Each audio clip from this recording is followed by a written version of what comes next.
Hello everyone, welcome back to my channel. তো আজকে একটা নতুন ব্লগে তোমাদের সবাইকে জানাই অনেক অনেক স্বাগত। যেহেতু এরপরে ভিডিও করতে পারি কি না পারি, হসপিটাল থেকে কবে ছুটি পাই কি না পাই তো তার ঠিক নেই, তো সেই জন্য কিছু ভিডিও ব্যাকআপ রাখার জন্য করে নিচ্ছি, যাতে হসপিটালে বসে এডিট করে ছেড়ে দিতে পারি। ওই জন্য একেবারে মাইক লাগিয়ে ভিডিওটা করছি, ওখানে তো আর সাউন্ডটা দিতে পারবো না। তো সেই কারণে আজকে শনিবার আর শুক্রবার দিনকে কোনো ব্লগ করতে পারিনি, তার কারণ বাবানের জ্বর এসেছিল, আমি ওকে নিয়ে ডাক্তারখানায় গিয়েছিলাম, এদিকে ব্যবসারও চাপ ছিল, সেই জন্য আমি তোমাদেরকে শুক্রবারের ভিডিওটা দিতে পারিনি। তো আজকে শনিবার, আজকে ভিডিওটা ক্যাপচার করে রাখছি, কবে পোস্ট করব সেটা আমি জানি না। তো যাই হোক, আশা রাখছি তোমরা সবাই ভালো আছো, তোমাদের আশীর্বাদে আমিও কম বেশি ভালো আছি। তো আজকে পনিরের তরকারি করব, আর পেঁপে উস্তে আলু ভাতে দেবো, আর হচ্ছে গিয়ে আর একটা কী করবো জানো, ও আচ্ছা ভাত, আর কিছু না, এইটুকুই করব। আর কিছু আজকে বাড়াচ্ছি না, তার কারণ আজকে রাত্রির বেলায় সব গুছিয়ে টুছিয়ে আমি বাপের বাড়ি চলে যাব, মানে বাবার ওখানে। ওখান থেকে আমি সোমবার দিন সকালবেলা আমি আর বাবা দুজনে মিলে যাব হসপিটালে। তো আজকের ব্লগটা দেখো, আশা রাখছি তোমাদের ভালো লাগবে।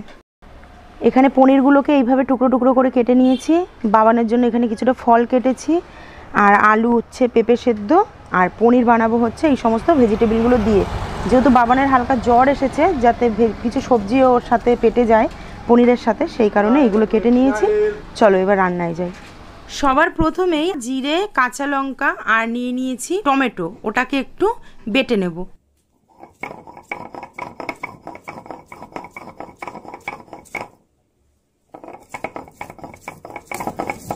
বাটনা করতে করতে এদিকে ভাতটাও হয়ে গেছে, ভাতটা উপর দিয়ে নিলাম। এদিকে পনিরের মধ্যে লবণ এবং হলুদ দিয়ে নিয়েছি, আর এদিকে আমার জিরেটাও বাটা হয়ে গেছে। কড়াইতে তেল গরম করে এবার সুন্দর করে পনিরগুলো একটু এপিট ওপিট করে ভেজে নেব। সমস্ত পনিরগুলো দেখতে দেখতে এখানে আমার ভাজা কমপ্লিট হয়ে গেছে। অল্প পরিমাণে একটু জিরে আর একটু তেজপাতা নিয়ে দিয়ে দেবো ওই তেলের মধ্যেই ফোড়ন। তেল কিন্তু অল্প একটু তুলে মানে কমিয়ে রেখেছি, তারপরে অল্প তেলের মধ্যে দিয়ে দিলাম জিরে এবং তেজপাতা। সেটা একটু ভাজা ভাজা হয়ে গেলে দিয়ে দেবো ডুমো ডুমো করে কেটে রাখা আলুগুলো। আলুগুলো দিয়ে এপিট ওপিট করে একটু নাড়াচাড়া করে যখন আলুগুলো হালকা ভাজা হয়ে যাবে দিয়ে দেবো গাজর। তারপরে এক এক করে সমস্ত সবজিগুলো দিয়ে লো টু মিডিয়াম ফ্লেম রেখে খুব সুন্দর করে সবজিগুলোকেও প্রথমে ভেজে নেব। তারপর দিয়ে দেবো বেটে রাখা মশলাটা।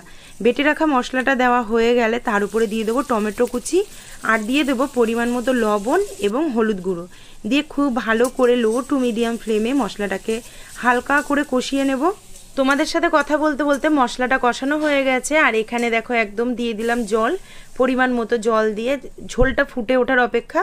আর গাজরটা আলুটা সেদ্ধ হয়ে গেলেই গ্যাসটাকে সিম করে রেখে উপর থেকে দিয়ে দেবো ভেজে রাখা পনিরগুলো দিয়ে একটু নাড়াচাড়া করে দিয়ে দেবো। নামানোর আগে ঘি এবং গরম মশলা দিয়ে নামিয়ে গরম ভাতের সাথে সার্ভ করেছিলাম। ভিডিওটা আর কন্টিনিউ করতে পারিনি, যেহেতু হসপিটালে যাব সেই কারণে অনেক কিছু গুছাগাছি ছিল, সেগুলো করছিলাম।